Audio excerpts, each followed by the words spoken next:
అదే RTV app వార్తల్ని క్షణాల్లో చదివే అవకాశం ఉంటుంది. ఒక న్యూస్ పేపర్, ఒక టెలివిజన్ ఛానల్ మీ చేతుల్లో ఎప్పుడూ ఉంటాయి.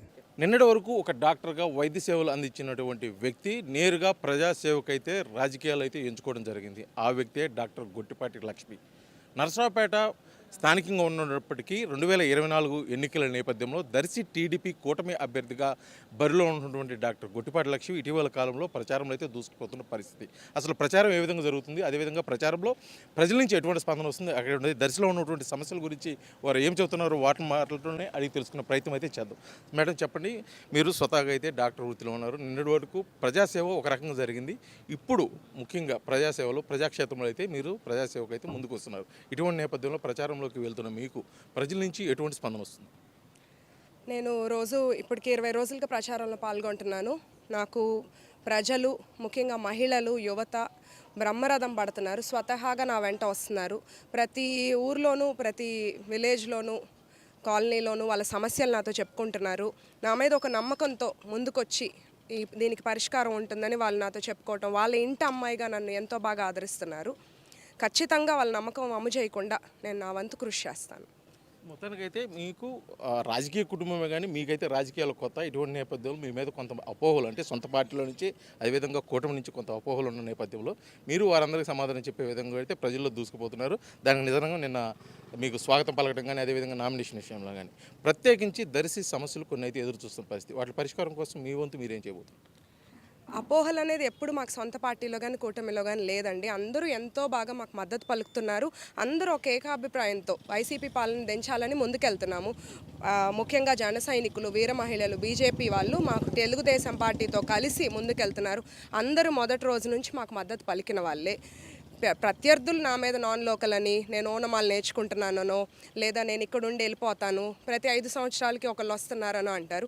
అది ఎవరి గురించి అంటున్నారో నాకు తెలియదు. మా ఫ్యామిలీ ఎట్లాంటి గొట్టిపాటి ఫ్యామిలీ అంటే, ఒక్కసారి ఒక నియోజకవర్గాన్ని అంటిపెట్టుకున్నారంటే చరిత్ర తిరగేస్తే మీకే తెలుస్తుంది ఎలాంటి ఫ్యామిలీ, ఎలాంటి అభివృద్ధి కార్యక్రమాలు చేశారు, ఎట్లా ప్రజల నమ్మకాన్ని వాళ్ళ మనసులో. ఇప్పుడు నేను వెళ్తున్నా కొన్ని ఊర్లకి, వాళ్ళు చెప్తున్నారు దీన్ని గొట్టిపాటి కాలనీ అంటారు, 150 ఇల్లులు ఇచ్చారు, ఇక్కడ ఇన్ని ఇల్లు పట్టాలు ఇచ్చారు, ఎత్తిపోతల పథకం తర్వాత ఎవరు పట్టించుకోలేదని. అలా నిబద్ధత, స్థిరత్వం ఉన్న ఫ్యామిలీ నుండి వచ్చాను నేను. ఇదే అన్నిటికీ ఆన్సర్. ప్రజల సమస్యల మీదే ఉంటుంది మా దృష్టి. సూపర్ 6 బాబు గారు సూపర్ 6 పథకాలతో ఒక ప్రజా సంక్షేమ పాలన రాబోతుంది. ఇప్పుడు దాకా ఉన్నదంతా అవినీతి పాలన, దాన్ని గద్దె దింపి ప్రజా సంక్షేమ పాలన రాబోతుంది. దాంతోపాటు నా వంతు కృషిగా బెస్ట్ హాస్పిటల్ ఇక్కడ కన్స్ట్రక్ట్ చేసి నేను ఇక్కడే మల్టీ స్పెషాలిటీ ప్రజలకు వైద్య సేవ అందిస్తూ, అలాగే గవర్నమెంట్ హాస్పిటల్లో కూడా మెరుగైన ఇంకా బెటర్ ఫెసిలిటీస్ కోసం కృషి చేస్తాను.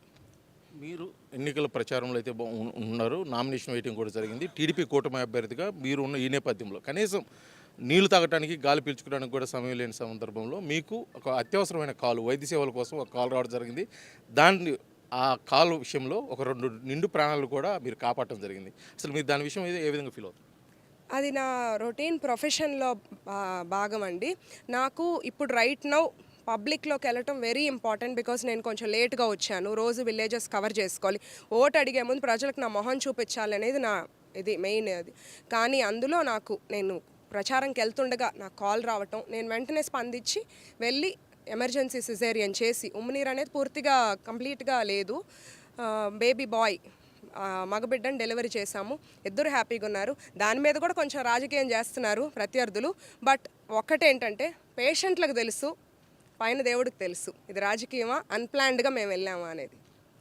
ముఖ్యంగా 2024 ఎన్నికల నేపథ్యంలో మీరు కొత్తగా ఎన్నికలకి రావటం, అంటే రాజకీయాల్లోకి రావటం, ముఖ్యంగా మీరు పుట్టినటువంటి గొట్టిపాటి కుటుంబం నుంచి, అదేవిధంగా మెట్టినీళ్ళ నుంచి కడియాల కుటుంబం నుంచి ఎటువంటి సహాయ సహకారాలు అందుతున్నాయి? మీరు దానికి తృప్తిగా ఫీల్ అవుతున్నారు? నాకు 2 కుటుంబాలు ఎప్పుడు ప్రజాసేవలోనే ఉన్నారు. ఎప్పుడు ఒక అవినీతి పాలన కానీ, ప్రజా సొమ్ము వైపు చూసిన కుటుంబం కాదు. ఇటు గొట్టిపాటి వాళ్ళు కానీ, గొట్టిపాటి గురించి నేను మళ్ళీ చెప్పే పని లేదు, అందరికీ తెలుసు. అలాగే కడియాల వాళ్ళు, మా మామయ్య గారు 32 ఏళ్లుగా పేదల డాక్టర్గా పేరుంది. ఆయన మాకు ఒకటే నేర్పించారు, పేషెంట్లు ఇంటికి వెళ్ళేటప్పుడు నవ్వుతూ వెళ్ళాలి, అంతే.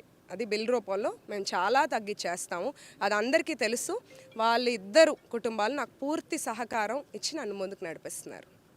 ఇది మొత్తానికి అయితే దర్శి నియోజకవర్గంలోని టీడీపీ కూటమి అభ్యర్థిగా ఉన్నటువంటి డాక్టర్ గొట్టిపాటి లక్ష్మి ఇటు పార్టీ శ్రేణుల నుంచి అదేవిధంగా కూటమి అభ్యర్థుల నుంచి కూడా పూర్తి సహాయ సహకారాలు ఉంటున్నాయి. అదేవిధంగా కూడా ప్రచారంలో ముందుకు పోయేదాని కోసం కూడా ఇటు ప్రజల నుంచి కార్యకర్తల నుంచి ముఖ్యంగా కుటుంబం అయినటువంటి గొట్టిపాటి కుటుంబం అదేవిధంగా కడియం కుటుంబం నుంచి కూడా సహాయ సహకారాలు ఉంటున్నాయి. ఈ సహాయ సహకారాలతోటి 2024 ఎన్నికల్లో అయితే దర్శి నియోజకవర్గంలో ఖచ్చితంగా గెలుపు అయితే సాధిస్తామని చెప్పేసి కూడా తెలియజేస్తున్న పరిస్థితి ఇక్కడ దర్శి నుంచి నియోజకవర్గం నుంచి ఉంది. వీడియో జర్నలిస్ట్ లక్ష్మణ్తో శ్రీనివాస్, ఆర్టీవీ, దర్శి, ప్రకాశం జిల్లా.